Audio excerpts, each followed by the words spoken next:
kadal-kadal. Si. Look at the camera. Ni kadal-kadal.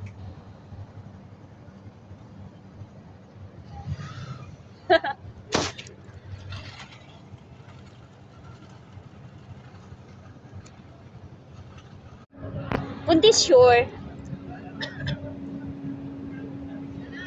Kumain ka ng todo. Dalawa kayong kumakain.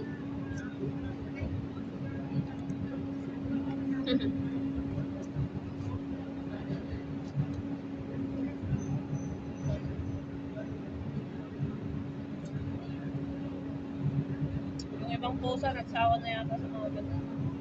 Iba-iba ba yung pagkain? Iba-iba ang binibili ko pagkain.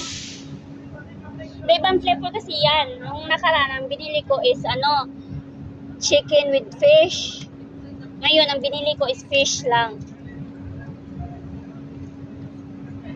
Mas gusto nila. Ha? Iba-iba. Hindi iba-iba mo. Same lang naman ang price.